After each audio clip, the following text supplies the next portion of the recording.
USS Gerald Ford வந்து வாங்கின அடி காரணமாக கடுமையான தீப்பிழம்புகள் ஏற்பட்டு கப்பல் இனிமேல் யுத்தத்தில் தற்காலிகமாக பயன்படுத்த முடியாத நிலை ஏற்பட்டிருக்கிறது என்கிற நிலையில தான் பழுது பார்ப்பதற்காக செங்கடலை விட்டு வெளியேறி கிரேக்கில் இருக்கக்கூடிய ஒரு தீவுக்கு, அமெரிக்காவுடைய கடற்படை தளம் இருக்கக்கூடிய தீவுக்கு எடுத்து செல்லப்படுகிறது இந்த கப்பல். நீங்க இஸ்ரேல்காரனுடைய பேச்சை கேட்டு அவன் உங்களை கிறுக்குத்தனமா தூண்டி விட்டுட்டான், அவன் பேச்சை நம்பி அவன் மீடியாவில் காட்டின செய்திகளை நம்பி நீங்க என்ன பண்ணிட்டீங்கன்னு கேட்டா மிகப்பெரிய ஒரு தாக்குதலை ஈரான் மீது தொடுத்துட்டீங்க. இது அமெரிக்காவுக்கு பெரிய பின்னடைவு. அந்த பின்னடைவை தான் இப்ப நம்ம சந்திச்சுக்கிட்டு இருக்கிறோம். எனவே நீங்க அவங்கள பேச்சை கேட்டு தான் நம்ம நாட்டை நாசமாக்கிட்டீங்க என்று சொல்லி அவர் கடிதம் அனுப்பியிருக்கிறார். குறிப்பாக இந்த வீடியோ இருக்கிறது, அல் ஜசீரா வெளியிட்டதாக காட்சிப்படுத்தப்படக்கூடிய ஒரு வீடியோ. இந்த வீடியோவில் திடீர்னு உள்ள பெஞ்சமின் நெதன்யாகு உள்ளிட்ட சில பேர் பேசிக்கிட்டு இருக்கிற மாதிரியும் ஒரு மிசைல் அட்டாக்ல அத்தனை பேருமே கொல்லப்படுற மாதிரியான ஒரு காட்சி பதிவு செய்யப்பட்டிருக்கும்.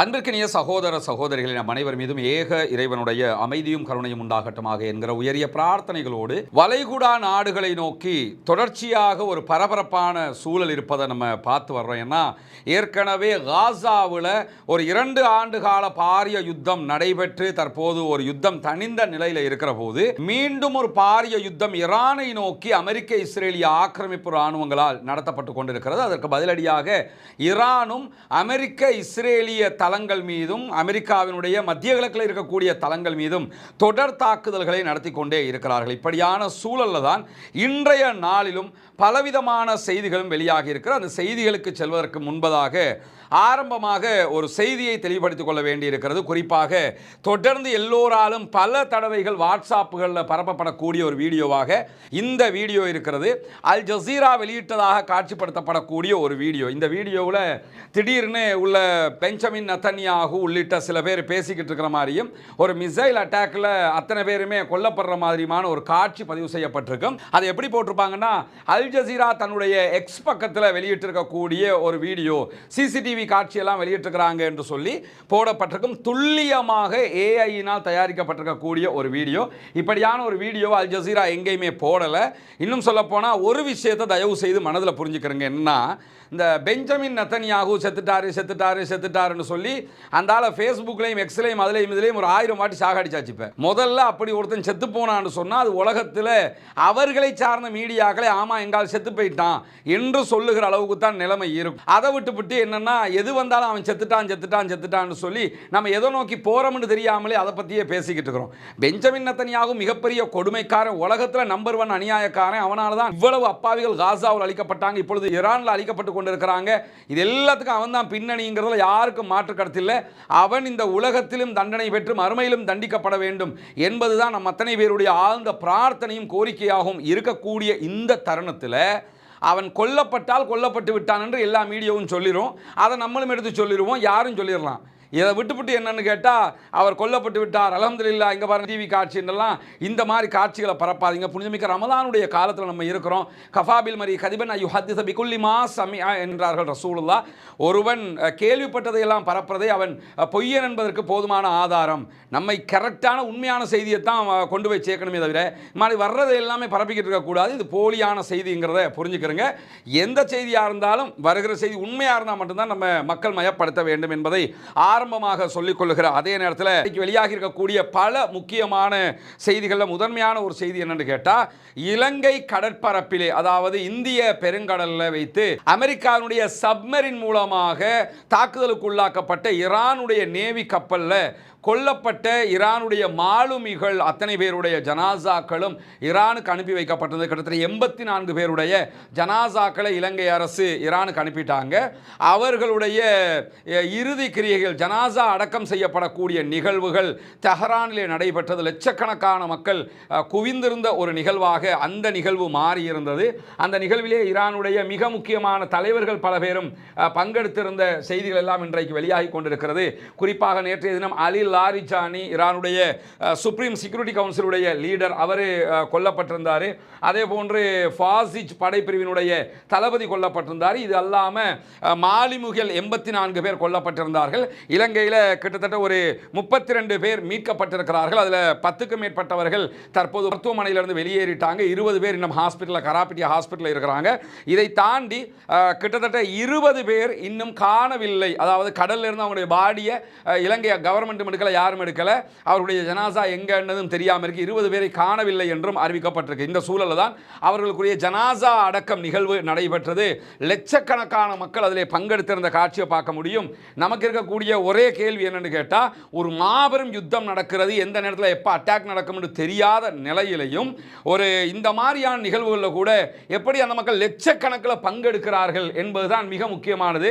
இப்படிப்பட்ட ஒரு மக்களுக்கு மத்தியில் தலைவர்களை கொல்லுவதால் மட்டும் ஆட்சியை கவிழ்த்து விட முடியும் என்பது ஒரு எட்டாக்கணியாகத்தான் இருக்கும். இதுவரைக்கும் அப்படித்தான் இருந்து கொண்டிருக்கிறது. இன்றைக்கு ஈரானுடைய மிக முக்கியமான தலைவர்களில் ஒருவராக இருக்கக்கூடிய ஹத்தீப் அவர்கள் கொல்லப்பட்டிருக்கிறார்கள். நீங்க பார்க்கலாம், இவர்தான் ஈரானுடைய இன்டெலிஜென்ஸ் மினிஸ்டராகவே செயல்பட்டவர், உளவுத்துறை அமைச்சராக செயல்பட்டவர். அவர் இன்றைக்கு தெஹ்ரானில் இஸ்ரேலுடைய அட்டாக்கால கொல்லப்பட்டிருக்கிறார். இது தொடர்பாக இன்றைக்கு ஒரு தொலைக்காட்சி உரையாடலில் ஈரானுடைய ஃபாரின் மினிஸ்டர் அப்பாஸ் அராக்சி இடத்துல கேட்குறாங்க, பல பேரை கொண்டுகிட்டே இருக்கிறாங்க, உங்களையும் கொள்றதா சொல்லிக்கிட்டு இருக்கிறாங்களே என்னும்போது, நானும் கொல்லப்படலாம், எங்கள் தலைவர் ஆயத்துல்லா அலி காமனியே கொண்டுட்டாங்க, இதில் கூட எங்களுடைய ஈரான் கீழே விழலை, அப்படி இருக்கும்போது என்ன கொன்றாலோ இது மாதிரி ஆக்களை கொன்றாலோ ஈரான் கீழே விழுந்துருமா அப்படிங்கிறாரு. அது ஒரு விதத்தில் ஏற்றுக்கொள்ளத்தக்க வாதமாக இருக்கிறது. ஏன்னா ஈராக் விழுந்த மாதிரியோ, ஆப்கான் விழுந்த மாதிரியோ, மற்ற நாடுகள் விழுந்த மாதிரியோ, ஈவன் நிக்கோலஸ் மதுரோவை உள்ள போய் தூக்கிட்டு போனாங்க வெனிசுவேலாவில், உடனே நாடு கீழே விழுந்துருச்சு. அந்த மாதிரி ஈரான் இது வரைக்கும் விழலை, மறுத்த அடியை கொடுத்துக்கிட்டே இருக்கிறாங்கிற செய்திகளை தொடர்ந்து பார்க்க முடிகிற நேரத்தில் இன்றைக்கு இவர் கொல்லப்பட்டும் அவர்களுடைய அந்த ஸ்ட்ரக்சர் விழாமல் இருக்கிறதுக்கான காரணம், அவர்கள் பல கட்ட தலைவர்களை உருவாக்கி வைத்திருக்கிறார்கள். நாடு முழுவதும் கிட்டத்தட்ட 40 ஆண்டுகளுக்கு மேலாக அவர்களுடைய சித்தாந்தங்கள் புரையோடி போயிருக்கிறது. அந்த மக்களுக்கு மத்தியில் தேசிய உணர்வு உண்டாக்கப்பட்டிருக்கிறது. இது எங்க நாடு, எங்க நாட்டை நாங்கள் பாதுகாக்கணும், நாங்கள் பாரசீகம், பறந்துபட்ட பாரசீகத்தை உருவாக்கணும் என்கிற எண்ணங்கள் எல்லாம் அவங்களுக்கு இருக்கிற காரணத்தினால இதுவெல்லாம் அவர்களிடத்தில் எடுபடாமல் இருக்கக்கூடிய நிலையையும் தாண்டி ஆயத்துல்லா அலி காமனி மேலே அந்த நாட்டு மக்கள் பெரிய பக்தி பரவசத்தோடு இருக்கக்கூடிய மக்கள். அந்த கொன்னத்தோடையே அங்கே இருந்த சின்ன சின்ன பிளவுகள் கூட ஒன்று சேர்ந்துட்டாங்க. ஏன்னா தலைவரையே கொண்டுட்டாங்க. அதே மாதிரி தான் அந்த ஹத்தீபை பொறுத்தவரையில் இவர் மேலேயும் அவங்களுக்கு மத்தியில் ஒரு பெரிய மரியாதை இருக்கு. அந்த நாட்டு மக்களுக்கு மத்தியில் நமக்கு இவரை நம்ம மதிக்கிறோமா இல்லையா, வேறு யார் மதிக்கிறாங்களா இல்லையா, அது ரெண்டாவது. அந்த நாட்டு மக்கள் இவர் மேலே பெருத்த மரியாதை வைத்துக் கொண்டிருக்கிறார்கள். காரணம் என்னன்னு கேட்டால், ஹத்தீபை பொறுத்தவரையில் அதிகார கட்டமைப்பில் அவருடைய நிலையான தன்மைங்கிறது ரொம்ப உச்சமானதாக இருந்தது. பெரிய தகுதிகளை கொண்டதாக ஈரானுக்குள்ள செயல்பட்ட ஒருவர், அவர்களுடைய கும் பல்கலைக்கழகத்தில் உள்ள பட்டம் பெற்ற ஒருவர், குறிப்பாக ஆயத்துல்லா அலி காமனி அவர்களுடைய நேரடி மாணவர் என்கிற மரியாதையை அங்கிருக்கக்கூடிய அந்த ஷியா சிந்தனை மக்களுக்கு மத்தியில் பெரிய அளவில் பெற்றுக்கொண்ட ஒரு மனிதராக அவர் அறியப்பட்டிருக்கிறது மட்டுமல்லாமல் ஒரு அந்த அவர்கள் சார்ந்த கொள்கை சார்ந்த மிகப்பெரிய மத அறிஞராக அறியப்படுகிறவர் தான் இந்த ஹத்தீப் அவர்கள், இஸ்மாயில் ஹத்தீப் அவர்கள். இந்த மாதிரியான ஒருவர் தான் இன்றைக்கு கொல்லப்பட்டிருக்கிறார். இவருக்கு அந்த நாட்டினுடைய மிக உச்ச பதவிகளில் ஒன்றாக, பட்டங்களில் ஒன்றாக இருக்கக்கூடிய ஹுஜ்ஜத் அல் இஸ்லாம் என்கிற பட்டமும் வழங்கப்பட்டிருக்கிறது என்கிற தரவுகள் கிடைத்திருக்கக்கூடிய அதே நேரம் உளவுத்துறை விவகாரத்தில் ரொம்ப ஷார்ப்பான ஒருவராக அறியப்பட்டவர் அவர்தான் இன்றைக்கு கொல்லப்பட்டிருக்கார். சில நேரங்கள் என்ன கேள்வி வரும் என்று கேட்டால், சாதாரணமாக ஆயத்துல்லா அலி காமனியை கொண்டாங்க, லாரிஜானியை கொன்றாங்க, அதே மாதிரி ஃபசீஜ் படைப்பிரிவினுடைய தளபதியை கொண்டாங்க, இவரை கொள்றாங்க, இப்படி தலைகளெல்லாம் அசால்ட்டாக கொண்டு போகிறாங்களே, அந்த அளவுக்கு இன்டெலிஜென்சி வீக்காக இருக்குதா ஈரானுக்குள்ளே பார்த்தீங்கன்னா, அது அந்த கோணத்தில் மட்டும் பார்க்க முடியாது. பார்த்தா நமக்கு இன்டெலிஜென்சி வீக் மாதிரி தான் தெரியும். இன்டெலிஜென்சி வீக்காக இருந்ததுன்னு சொன்னால் அது எப்படி துல்லியமாக இஸ்ரேலுக்கும் அரபு நாடுகளில் இருக்கக்கூடிய அமெரிக்காவுடைய தளங்களுக்கும் அடிக்கிறாங்க. அப்போ இன்டெலிஜென்சி அந்த விதத்தில் மட்டும் உச்சமாக இருக்குதாங்கிற கேள்வி வந்துருமா இல்லையா? இன்டெலிஜென்சி பலவீனம் என்பதை தாண்டி அவர்களிடத்தில் செத்துட்டு போகிறோங்கிற மாதிரி ஒரு மனோநிலையில் இருக்கிறார்கள். மரணத்துக்கு அஞ்சாத ஒரு கூட்டமாக இருக்கிறார்கள். அதுக்கான காரணங்களில் பின்னணிகள் ஒன்று, இந்த பாரசீகம் என்கிற அந்த பாரசீக தேசத்தை காக்கிறதுங்கிறது. உலகத்தில் சில பகுதி அப்படி இருக்கிறாங்க. உதாரணமாக மங்கோலியர்கள் இந்த எங்க தேசத்தை நாங்கள் கட்டமைக்கணும், அதை விட்டக்கூடாது அப்படிங்கிறது இருப்பாங்க. அதே மாதிரி ஈஜிப்டீஷியன் அப்படி இருப்பாங்க. அதே நேரத்தில் இந்த ஒட்டோமான் கலிஃபேட்டை திருப்பி உண்டாக்கணும்னு சொல்லி, உஸ்மானிய ஹிலாபத்தை கொண்டு வரணும்னு சொல்லி, என்னதான் எதை பற்றி பேசினாலும் துருக்கிய மக்கள் அதில் அப்படி தான் இருப்பாங்க. அவங்கள பார்த்து அவங்களுக்கு இஸ்லாத்தினுடைய நடைமுறைகளுக்கும் பல வித்தியாசங்கள் இருக்கும். ஆனால் எப்படியாவது பழைய ஒட்டோமான் கலிஃபேட்டை கொண்டு வந்து நாங்கள் அதில் லீடர் ஆகிறோங்கிற அந்த எண்ணத்தோடு அவங்க இருப்பாங்க. அதே மாதிரி இப்போ இஸ்ரேல் காரனை எடுத்துக்கிட்டால் நாங்கள் கிரேட்டர் இஸ்ரேலை உருவாக்கிறணும் அப்படின்னு இருப்பாங்க. அது மாதிரி காலாகாலமாக பாரசீக பேரரசுன்னு இருந்தவங்க, ரசூலுல்லாஹ் உயிரோடு இருக்கும் போதே 2 பேரரசுகள், ஒன்று ரோம் பேரரசு, 2வது பாரசீக பேரரசு. அந்த பேரரசு நிலையை உண்டாக்குவதுதான் அவர்களுடைய மிக முக்கியமான கனவுங்கிறதுனால தலைவர்களுடைய இழப்பு, அவர்களுடைய இழப்புகள் எல்லாம் அவங்களுக்கு ஒரு பெரிய மேட்டர் கிடையாது. மக்களோட மக்களாக நாங்கள் நிற்கிறோம், மக்களுக்காக நிற்கிறோம், எது நடந்தாலும் நாங்கள் சகிச்சுக்கிறோம்ங்கிற மாதிரி நிற்கிற மாதிரி தான் தெரியுது தவிர இது இன்டெலிஜென்சி பலவீனமாக யாரும் பொருட்படுத்தக்கூடிய ஒரு நிலையாக இல்லை என்பதையும் நம்ம புரிந்து கொள்ளுகிற அதே நேரம் இன்றைக்கு வெளியாக இருக்கக்கூடிய இன்னும் ஒரு முக்கியமான விவகாரம் என்னன்னு கேட்டா, இந்த கப்பல் உலகத்தில் இருக்கிற மாபெரும் விமானம் தாங்கி கப்பல்கள்ல நம்பர் 1 கப்பல்கள்ல இதுவும் யுஎஸ்எஸ் ஆப்ரகாம் லிங்கனும் தான் வரும். இது யுஎஸ்எஸ் ஜெரால்ட் ஃபோர்ட் என்று சொல்லக்கூடிய கப்பல். அதே போன்று USS Abraham Lincoln. USS Abraham லிங்கனை பொறுத்தவரை ஏற்கனவே அடி வாங்கி நொந்து போய் நான் போயிட்டு வரேன்னு சொல்லி கிளம்பிட்டாப்ல அமெரிக்காவுக்கு. அது கிடையாது இப்போ மத்திய கிழக்கில். அதே நேரத்தில் இன்றைக்கு நேற்று இரவுகள் பிற்பட்ட இரவுகளில் வெளிவந்திருக்கக்கூடிய செய்தி பிரகாரம் யுஎஸ்எஸ் ஜெரால்ட் ஃபோர்ட் வந்து வாங்கின அடி காரணமாக கடுமையான தீப்பிழம்புகள் ஏற்பட்டு கப்பல் இனிமேல் யுத்தத்தில் தற்காலிகமாக பயன்படுத்த முடியாத நிலை ஏற்பட்டிருக்கிறது என்கிற நிலையில தான் பழுது பார்ப்பதற்காக செங்கடலை விட்டு வெளியேறி கிரேக்கில் இருக்கக்கூடிய ஒரு தீவுக்கு, அமெரிக்காவுடைய கடற்படை தலைமை இருக்கக்கூடிய தீவுக்கு எடுத்து செல்லப்படுகிறது இந்த கப்பல். அதாவது சரி செய்து கொண்டு போறாங்களாம். அடி அந்த அளவுக்கு விழுந்துருச்சு, அதனால பின்வாங்கிடுச்சு கப்பல் என்கிற செய்திகளும் வெளியாகி இருக்கிறது. இது எல்லாமே ஒன்றை காட்டுகிறது. ஈரானுக்குள்ள பல தளபதிகள் தலைவர்கள் கொல்லப்படுகிறார்கள், அதில் எந்த மாற்று கருத்தும் கிடையாது. ஆனால் ஈரான் கொடுக்கிற அடி மிக பலமாக இருக்கிறது. அதனால தான் அவர்களுடைய கப்பல்கள் கூட பின்வாங்கக்கூடிய ஒரு நிலையாக இருப்பதை நம்ம பார்க்க முடியும். அதே நேரத்தில் 62வது அலை தாக்குதல்கள் 62 வேவ்ஸ் அடிச்சிருக்கிறாங்க இஸ்ரேலுடைய பல பகுதிகள் மேலே, அமெரிக்காவுடைய பல பகுதிகள் மேலே. ஈரானுடைய ஐஆர்ஜிசி குறிப்பாக அந்த இஸ்மாயில் ஹத்தீப் கொல்லப்பட்டதற்கு பழிவாங்கும் விதமாகவும், அலி லாரிஜானி கொல்லப்பட்டதற்கு பழிவாங்கும் விதமாகவும் தான் இந்த தாக்குதல்கள் நடத்தப்பட்டதாக சொல்லியிருக்கிறார்கள். இஸ்ரேலுடைய அக்ரே, அதே போன்ற ஹைஃபா, டெல் அவீவ், பீர்ஷேபா போன்ற இடங்கள் எல்லாம் பாரிய தாக்குதல்களை அவர்கள் நடத்தி இருக்கக்கூடிய காட்சிகளையும் இன்றைக்கு பிரஸ் டிவி வெளியிட்டிருக்கக்கூடிய ஒரு வீடியோவில் டெல் அவீவினுடைய காட்சிகளை நீங்கள் பார்க்க முடியும். பற்றி எறிகிற காட்சிகள். இங்கே ஒன்றை கவனிச்சுக்கிறீங்க என்னன்னு கேட்டால், ஈரானுக்குள்ளே அமெரிக்கா போய் அடிக்கிற காட்சிகளும் ஈரானே வெளியிட்டால் மட்டும்தான் பெரிய அளவில் வெளியே வருதே தவிர அமெரிக்காவாலோ இஸ்ரேலாலோ கடந்த காலங்களில் மாதிரி அந்த ஃபோட்டோக்கள் வீடியோக்களை வெளியே போட முடியாமல் இருக்குது. பெரிய தாக்குதல் நடத்தப்பட்டால் மட்டும் தவிர்க்க முடியாமல் வெளியே வருது. அப்படியே அந்த புகைப்படங்களை வெளிநாடுகளில் இருக்கக்கூடிய மீடியாக்களுக்கு யாரும் கொடுத்தாலும் ஈரானுக்குள்ள அது அஃபென்ஸு, அவங்க அரெஸ்ட் பண்ணிடுவாங்க அவங்கள.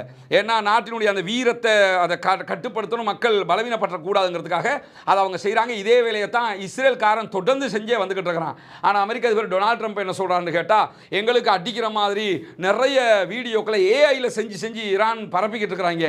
யார்டா இந்த கம்பிகள்? ஈரான் வந்து ஏஐயில் வீடியோ செஞ்சு பரப்பிக்கிட்டு இருக்கிறானா? அதெல்லாம் பொய்யான். அப்போ இந்த யுஎஸ்எஸ் ஜெரால்ட் ஃபோர்டு போகிறதும் வந்து ஈரான் வந்து ஏஐயில் செஞ்ச வீடியோவா, அல்லது யுஎஸ்எஸ் ஆப்ரகாம் லிங்கன் போனது அது மாதிரியா? அரபு நாடுகளில் இருக்கக்கூடிய அமெரிக்காவுடைய நிலைகள் மேலெல்லாம் தாக்குதல் நடத்தப்படுது, இது வந்து ஏஐ வீடியோவா? ஹொர்மூஸில் நகர முடியாமல் நின்றுக்கிட்டு இருக்கிறீங்களே, அது ஏஐயா? அப்போ என்னென்னா அடி வாங்குறதுக்கு அந்த எங்கள் ஊரில் சொல்லுவாங்க, கீழே விழுந்தாலும் மீசல மண் ஒட்டல்னு சொல்லுவாங்க. அந்த மாதிரி கதைகளை பேசி கொண்டிருக்கிறார் இவர் என்கிற செய்திகளையும் நம்ம புரிஞ்சுக்கிற முடிகிற அதே நேரத்தில் இன்றைக்கு ஐஆர்ஜிசி வெளியிட்டிருக்கக்கூடிய செய்திகளில் ஈரானுடைய ஏவுகணை தாக்குதல்கள் இஸ்ரேலுக்குள்ள அதாவது 62 வேவ்ஸ் நடத்தப்படும் போகிற நேரத்தில் எந்த ஒரு சைரன் கூட அவங்களால எழுப்ப முடியாமல் போயிடுச்சு. அதாவது இஸ்ரேலுடைய எந்த ஒரு ரேடாருக்கும் சிக்காமல் போய் அட்டாக் பண்ணியிருக்கிறோங்கிறத தெளிவாக சொல்லியிருக்கிறாங்க. அதற்கு பயன்படுத்தப்பட்டிருக்கக்கூடிய ஏவுகணைகள் அப்படிப்பட்ட ஏவுகணைகள் என்று ஈரான் அறிவித்திருக்கிறது. கத்தர் ஏவுகணைகளை அவர்கள் ஏவி இருக்கிறார்கள், ஹைபர் ஷேகான் ஏவுகணைகளை ஏவி இருக்கிறார்கள், அதேபோன்று இமாத் வகையான ஏவுகணைகள் ஏவப்பட்டிருக்கிறது, அதேபோன்று ஹாஜ் காசிம் வகையான ஏவுகணைகள் ஏவப்பட்டிருக்கு. இது எல்லாமே ரேடாருக்கு சிக்காமலே சென்று தாக்குதல்களை நடத்தி இருக்கிறது என்பதுதான் இன்றைக்கு ஐஆர்ஜிசி வெளியாகி இருக்கக்கூடிய செய்திகள் இருந்து தெரிய வருகிற அதே நேரத்தில் இதை தாண்டி டெல் அவீவுக்கு வெளியில் அமெரிக்காவுடைய பல நிலைகள் மீது தாக்குதல் நடத்தி இருக்கிறாங்க. குவைத்தில் இருக்கக்கூடிய அலி அல் ஷலேம் விமான தளம், ஈராக்கில் இருக்கக்கூடிய விக்ட்ரி தளம், அதே போன்று சவுதி அரேபியாவில் இருக்கக்கூடிய அல் ஹர்ஜ் விமான தளம், அதே போன்று கத்தாரில் இருக்கக்கூடிய உதை போர்ட் மேலே மீண்டும் தாக்குதல் நடத்தி இருக்கிறார்கள். ஐக்கிய அரபு எமிரேட்ஸ் யுஏயில் இருக்கக்கூடிய அல் உதைரா தளத்தின் மீது தாக்குதல் நடத்தி இருக்கிறார்கள். அதே போன்று யுஏயில் இருக்கக்கூடிய அல் தாஃப்ரா விமான தளத்தின் மீது தாக்குதல் நடத்தி இருக்கிறார்கள். ஜோர்டானில் இருக்கக்கூடிய அஷ்ராக் விமான தளத்தின் மீது தாக்குதல் நடத்தி இருக்கிறார்கள். பஹ்ரைனில் குவைத்தில் இருக்கக்கூடிய 5வது கடற்படை தளம் அமெரிக்காவுடைய தளம், இந்த தளத்தின் மீது தாக்குதல் நடத்தியிருக்கிறார்கள். குவைத்தில் இருக்கக்கூடிய அரிஃப்ஜான் தளத்தின் மீதும் தாக்குதல்களை நடத்தியிருக்கிறார்கள். இப்படி பல அரபு நாடுகளில் இருக்கக்கூடிய அமெரிக்காவுடைய தளங்களை நோக்கி தாக்குதல்களை நடத்தி இருக்கிறது IRGC என்கிற செய்திகள் இன்றைக்கும் வெளியாகி இருப்பதை நம்ம பார்க்க முடியும். அதே நேரத்தில் இன்றைக்கு பிரஸ் டிவி வெளியிட்டிருக்கக்கூடிய ஒரு முக்கியமான அறிவிப்பு இருக்கிறது. அந்த அறிவிப்பில் பிரஸ் டிவி இந்த யுத்தத்தில் அமெரிக்காவுடைய இழப்புகள் என்ன என்பது தொடர்பாக, அதாவது டியூஸ்டே நேற்றைய தினம் 17ஆம் தேதி மார்ச் 2026 1:56 PM இந்த ஆர்டிக்கலை வெளியிட்டிருக்கிறாங்க. இந்த ஆர்டிக்கலில் நிறைய இன்டெலிஜென்சி தொடர்பான செய்திகளை சொல்லியிருக்கிறார்கள். குறிப்பாக போரினுடைய முதலாவது வாரத்திலேயே அமெரிக்கா 3200க்கும் மேற்பட்ட பெரும் அழிவுகளை சந்தித்திருக்கிறது என்பதுதான் அவர்களுடைய தகவல்களாக இருக்கிறது. பிரஸ் டிவியினுடைய ஒரு நிருபரிடம் ஈரானுடைய உளவுத்துறையின் மூத்த அதிகாரி வெளிநாட்டு உளவு தகவல்களை அடிப்படையாக வைத்து பகிர்ந்து கொண்ட தகவலாக இது குறிப்பிடப்பட்டிருக்கிறது. குறிப்பாக அமெரிக்காவுக்கும் இஸ்ரேலுக்கும் இடையிலான இந்த ஈரான் மீதான தாக்குதல்கள் அவர்களுக்கு பதிலடி கொடுக்கும் போது கணிசமான உயிரிழப்புகள் குறித்த விவரங்கள் கிடைக்கப்பட்டிருப்பதாக சொல்லப்படுகிறது. முதல் வாரத்திலேயே குறைந்தது 200 அமெரிக்க ராணுவத்தைச் சேர்ந்தவர்கள் கொல்லப்பட்டார்கள். அதற்கு பிறகு அலி லாரிஜானி தெரிவித்த கருத்து பிரகாரம் 600க்கும் மேற்பட்டவர்கள் கொல்லப்பட்டிருந்தார்கள் என்கிற நிலையில் அமெரிக்காவினுடைய 3000க்கும் மேற்பட்ட போர்சஸ் காயமடைந்திருக்கிறார்கள் என்கிற செய்திகளும் வெளியாகி இருக்கிறது. இப்போ USS Abraham Lincoln, USS Gerald Ford மாதிரி கப்பல்கள் எல்லாமே திரும்பி போகுதுன்னா அதுக்கு ஏற்பட்ட தாக்கங்களில் யாராவது கொல்லப்படாமல் யாருமே காயப்படாமல் அவ்வளோ பெரிய கப்பலில் அந்த கப்பலுக்கு மட்டும் பாதிப்பு வந்துச்சுன்னு யாரும் நம்ப மாட்டாங்கல்ல. அப்போ அது அந்த விதங்கள் எல்லாம் கடுமையான இழப்புகள் அவர்களுக்கு ஏற்பட்டிருக்கிறது என்கிற தகவல்களுக்கு மத்தியில் இதை தாண்டி அமெரிக்காவினுடைய 150 ஏவுகணை ஏவுதளங்கள் அளிக்கப்பட்டிருக்கிறது, தாக்குதலுக்கு உள்ளாகி இருக்கிறது என்கிறது ஈரான். அமெரிக்கா நடத்தக்கூடிய தாக்குதல் நடத்துகிற தளங்கள் இருக்குதா இல்லையா, உதய்போர்ட் மாதிரி பல தளங்கள், இதில் இருக்கக்கூடிய அந்த ஏவுகணை ஏவுகிற தளங்கள் மீது தாக்குதல்களை நடத்தி இருக்கிறோம் என்கிற செய்திகளை சொல்லி இருக்கிறார்கள். அதை தாண்டி 23 பேட்ரியாட் வகையான, அதாவது வான் பாதுகாப்பு அமைப்புகளை அளித்திருப்பதாக சொல்லுவார். தேடு ஏரோ சிஸ்டம் இருக்குதா இல்லையா, அந்த வரக்கூடிய மிசைல்ஸை தடுக்கிறது, இதில் 23 பேட்ரியாட்டை நாங்கள் அளிச்சிருக்கிறோம் என்று சொல்லியிருக்கிறாங்க. கிட்டத்தட்ட மொத்தமாக 37 விமானங்களும் ஹெலிகாப்டர்களும் அளிக்கப்பட்டிருக்கு. விமானம் ஹெலிகாப்டர் ரெண்டையும் சேர்த்து 37 விமானங்களையும் ஹெலிகாப்டர்களையும் அளித்திருக்கிறோம் என்கிறது IRGC. அப்போ இவ்வளவு அழிவுகள் அமெரிக்காவுக்கு ஏற்பட்டு கொண்டிருக்கிறது. அதனால தான் தலைவன் எப்படியாவது வாங்க சமாதானமாக முடிச்சுக்கிறோம் என்று சொல்கிறான். ஆனால் அந்த சமாதானத்திற்கு செல்வதற்கு ஈரான் மறுத்து கொண்டே இருக்கிறது. இது எங்களுடைய போர் அல்ல, அமெரிக்காவினுடைய போர் என்கிறார் அப்பாஸ் அராக்சி, ஈரானுடைய ஃபாரின் மினிஸ்டர். இந்த பிராந்தியத்தில் மிகப்பெரிய யுத்தத்தை உண்டாக்கியது அமெரிக்கா, நாங்கள் உண்டாக்கலை.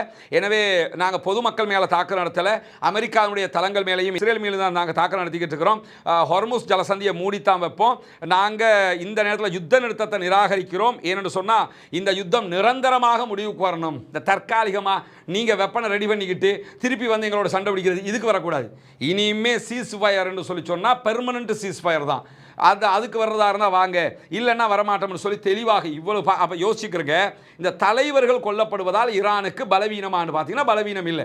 ஆயத்துல்லா அலி காமனி கொல்லப்பட்டிருக்காரு, அலி லாரிஜானி கொல்லப்பட்டிருக்கிறாரு, ஃபசீஜ் படைப்பிரிவுடைய தளபதி கொல்லப்பட்டிருக்கிறாரு, இப்படி பல பேர் கொல்லப்படுறாங்க. இன்றைக்கி இன்டெலிஜென்சி மினிஸ்டரே கொல்லப்பட்டிருக்கிறாரு. இப்படி யார் கொல்லப்பட்டாலும் அவங்களுக்கு அது பலவீனமாக இருந்தால் எப்படியாவது சமாதானத்துக்கு போயிடுவோம்னு தான் யோசிப்பாங்க.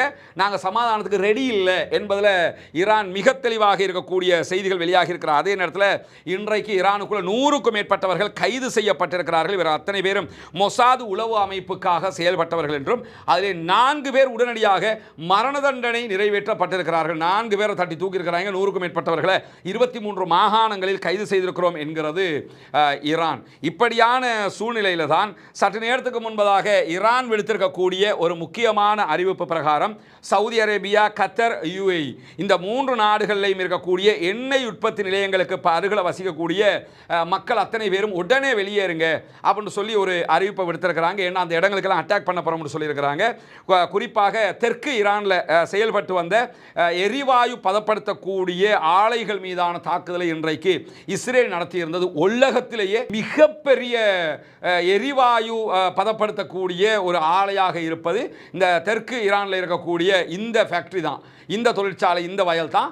இதன் மீது இன்றைக்கு அட்டாக் பண்ணினத்தோட இதுக்கு பதிலடி கொடுக்க போகிறோம். நீங்கள் எங்கள் சொத்துக்களுக்கு அடிக்காத வரைக்கும் உங்களுக்கு அடிக்க மாட்டோம், அடிச்சிட்டியே எதவே நாங்கள் உங்களுக்கு அடிப்போம்னு சொல்லிட்டு இப்போ அமெரிக்காவோட இணைஞ்சி தொழில் நடத்துகிறாங்களா இல்லையா? அமெரிக்காவோட கம்பெனி சவுதிக்குள்ள தொழில் நடத்துவோம், அமெரிக்காவோட கம்பெனி கத்தருக்குள்ள நடத்துவோம், அமெரிக்காவுடைய கம்பெனி ஜோர்டானுக்குள்ள நடத்துவோம், இந்த மாதிரி நடத்துவாங்க இல்லை?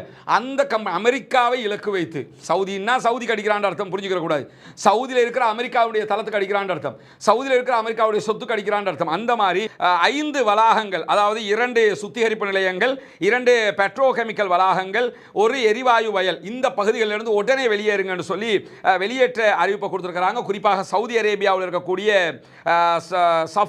குறிப்பாக சவுதி அரேபியாவில் இருக்கக்கூடிய சம்ரஃப் சுத்திகரிப்பு நிலையம், இது க்ரூட் ஆயில சுத்திகரிக்கக்கூடிய நிலையம், இந்த பகுதிகளில் வாழக்கூடிய பொதுமக்கள் வெளியே போயிருங்க, ஏன்னா அதுக்கு அடிக்க போறோம் அப்படின்னு இருக்கிறாங்க.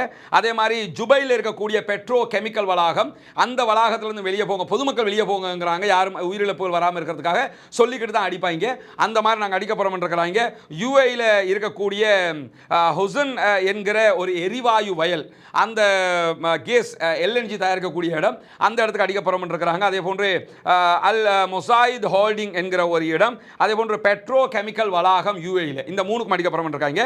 கத்தாரில் இருக்கக்கூடிய ரஸ்லஃபான் சுத்திகரிப்பு நிலையத்துக்கு முதலாவது அதே போன்று 2வது கட்டங்கள், இந்த 2 பகுதிகளுக்கும் அட்டாக் பண்ண போறோம்னு சொல்லிட்டு தான் நாங்கள் அடிக்க போறோம், எனவே வெளியே போயிருங்க என்று சொல்லியிருக்கிறார்கள். இப்படியான சூழல் தான் பாரசீக வளைகுடாவில் கத்தருக்கும் ஈரானுக்கும் இடையில, ஈரானுடைய தெற்கு பகுதிகளில் தான் மிகப்பெரிய, உலகத்திலேயே மிகப்பெரிய எரிவாயு வயல் இருக்கிறது. அதன் மீது தான் அட்டாக் பண்ணியிருக்கிறாங்க. நீங்கள் யோசிச்சு பார்த்தீங்கன்னா இந்த அமெரிக்காவுடைய தடைகள் மட்டும் இல்லைன்னு வைங்க, பெரிய வளர்ந்த நாடாக முழுவதுமாக பிஸ்னஸ் பண்ணக்கூடிய ஒரு நாடாக ஈரான் இருக்கும். அவங்க இந்த ஆயுதங்களை தயாரிக்கணும், அமெரிக்காவை எதிர்க்கணும், ஏகாதிபத்தியத்துக்கு எதிராக நிற்கணுங்கிறதுனால இவ்வளவு கஷ்டங்களையும் சுமந்துக்கிட்டு தங்களுடைய அந்த நாட்டை ஆயுத ரீதியாக பலப்படுத்துறதுக்காக இவ்வளவு காலமாக இருந்திருக்கிறாங்கன்னு புரியுது. ஏன்னா அவ்வளவு அந்த நாட்டுக்குள்ள அருள் வளம் கொட்டி கிடக்குது. பிசினஸ் பண்றேன்னா அமெரிக்காக்காரனுக்கு அடிமையாக இருந்திருந்தாங்கன்னு வைங்க, மற்ற அரபு நாடுகள் மாதிரி எவ்வளவோ சாதிச்சிருக்கலாங்கிறத நம்ம புரிய முடிகிறது. அதனால தான் இந்த இடங்களுக்கு அட்டாக் பண்ணதுனால நாங்கள் உங்கள் இடங்களுக்கு அட்டாக் பண்ண போகிறோம்னு சொல்லியிருக்கிறாங்க. இந்த செய்திகளுக்கு மத்தியில் நேற்று இரவு வெளிவந்த இன்னும் ஒரு முக்கியமான செய்தி தான், அமெரிக்காவினுடைய தேசிய பயங்கரவாத எதிர்ப்பு மையத்தினுடைய டைரக்டர் ஜெனரல் பதவியில் இருந்து ஜோ கென்ட் என்கிறவர் ராஜினாமா செய்தார். அமெரிக்காவினுடைய பயங்கரவாத டெரரிசம் இன்வெஸ்டிகேஷன் டிவிஷன் இருக்குமா இல்லையா? நம்ம நாட்டில் டெரரிசம் இன்வெஸ்டிகேஷன் டிவிஷன் டிஐடின்னு வச்சிருக்காங்க. ஒவ்வொரு நாட்டிலையும் ஒவ்வொரு பேரில் வச்சிருப்பாங்க. அமெரிக்கா தேசிய தீவிரவாத தடுப்பு மையம் வச்சிருக்கிறாங்க. அதனுடைய டைரக்டர் ஜெனரல் இருக்கிறாரா இல்லையா, அவர் ஜோ கென்ட்ங்கிறவர் நேற்றைய தினம் ராஜினாமா பண்ணி ராஜினாமா கடிதத்தை அமெரிக்க அதிபர் டொனால்ட் ட்ரம்ப் அனுப்பியிருக்கிறார். அதுக்கான காரணம் என்னன்னு கேட்டால், நீங்கள் இஸ்ரேல்காரனுடைய பேச்சை கேட்டு அவன் உங்களை கிறுக்குத்தனமாக தூண்டி விட்டுட்டான், அவன் பேச்சை நம்பி அவன் மீடியாவில் காட்டின செய்திகளை நம்பி நீங்கள் என்ன பண்ணிட்டீங்கன்னு கேட்டால் மிகப்பெரிய ஒரு தாக்குதலை ஈரான் மீது தொடுத்துட்டீங்க. இது அமெரிக்காவுக்கு பெரிய பின்னடைவு. அந்த பின்னடைவை தான் இப்போ நம்ம சந்திச்சுக்கிட்டு இருக்கிறோம். எனவே நீங்கள் அவங்கள பேச்சை கேட்டு தான் நம்ம நாட்டை நாசமாக்கிட்டீங்க என்று சொல்லி அவர் கடிதம் அனுப்பியிருக்கிறார். குறிப்பாக முதல் காலம் கட்டம் அவருடைய ஆட்சி டொனால்ட் ட்ரம்புடைய அந்த நேரத்தில் மற்ற நாடுகளில் போய் நம்ம தாக்குதல்கள் நடத்தி நம்ம இராணுவத்தை நாசமாக்கிட்டோம், ஈராக் வார் செஞ்சிருக்கவே கூடாது, ஆப்கானிஸ்தான் வார் செஞ்சிருக்கவே கூடாதுன்னெலாம் பேசினால் நீங்கள், ஆனால் எப்படி ஈராக் வாருக்குள்ள அமெரிக்காவை இஸ்ரேல்காரன் இழுத்து விட்டானோ அதே மாதிரி உங்களையும் மாடாக்கிட்டாங்க. இந்த வாட்டி மீடியாவில் அப்படி இதை காட்டி அமெரிக்கா தான் பெஸ்ட்டு, அமெரிக்கா தான் ஃபர்ஸ்ட்டுக்கு நிற்கணும், உங்களை அழிக்கிறதுக்கு ஈரான்காரன் துடிச்சுக்கிட்டு இருக்கிறான், உங்கள் ஆட்சியில் அமெரிக்காவை நாசமாக்கிடுவாங்க, நீங்கள் உடனே ஈரானுக்கு அடிங்கன்னு சொல்லி எப்படி ஈராக்கோட யுத்தத்துக்கு கோர்த்து விட்டு 20 வருஷம் அங்கே நம்ம மாட்டிக்கிட்டு நின்னமோ, அதே மாதிரி இதுக்குள்ள ஆப்கானிஸ்தானுக்குள்ள 20 வருஷம் மாட்டிக்கிட்டு நின்னமோ, அது மாதிரி நம்மளை கொண்டு இழுத்து விட்டாங்க ஈரானுக்குள்ள. இதுக்கு முழு முதல் காரணம் உங்களுடைய புத்தி இல்லாத தன்மைகள். நீங்கள் இஸ்ரேல்காரனுடைய கவுத்துக்கு மாட்டிக்கிட்டீங்க, அவனுங்களை கோர்த்து விட்டுட்டான்னு சொல்லி மிக தெளிவாக இந்த யுத்தத்தில் மிக பெரும் பின்னடைவை அமெரிக்கா சந்தித்துக் கொண்டிருக்கிறது. இந்த யுத்தத்துக்கு நீங்க போயிருக்கவே கூடாது என்று சொல்லி ஜோ கென்ட் என்கிற அமெரிக்காவினுடைய தேசிய பயங்கரவாத தடுப்பு பிரிவினுடைய டைரக்டர் ஜெனரலே ராஜினாமா பண்ணிட்டு போயிருக்கிறாருன்னா எவ்வளவு மொக்கத்தனமான வேலையை பண்ணிட்டாங்கிறது இப்போ தெரியுதில்ல. அன்பிற்கினிய சகோதர சகோதரிகளே, புனிதமிக்க ரமலானுடைய மாதத்தில் இறுதி கட்டத்தை நாம் நெருங்கி கொண்டிருக்கிறோம். இந்த சூழலில் அடுத்ததாக புனிதமிக்க ஈதுல் ஃபித்ர் பெருநாள் தொழுகை நடைபெற இருக்கிறது. இன்ஷா அல்லாஹ் கொழும்பு கொம்பனி தெரு மெலே கிரிக்கெட் கிளப்பில் பெருநாள் திடல் தொழுகை நடைபெற இருக்கிறது. புனிதமிக்க இந்த பெருநாள் திடல் தொழுகையில் அனைவரும் ஆண்கள் பெண்கள் குடும்பத்தோடு பங்கெடுத்துக் கொள்ளுங்கள் இன்ஷா அல்லாஹ். நபிகள் நாயகம் ஸல்லல்லாஹு அலைஹி வஸல்லம் அவர்கள் புனிதமிக்க மஸ்ஜிது நபவி தன்னுடைய கரத்தால் கட்டப்பட்ட பள்ளிவாசல் இருந்தும் பெருநாள் திடல் தொழுகையை திடலில் தான் நடத்தினார்கள். எனவே இது திடலில் நடத்தப்பட வேண்டிய சுன்னத்தான ஒரு தொழுகை.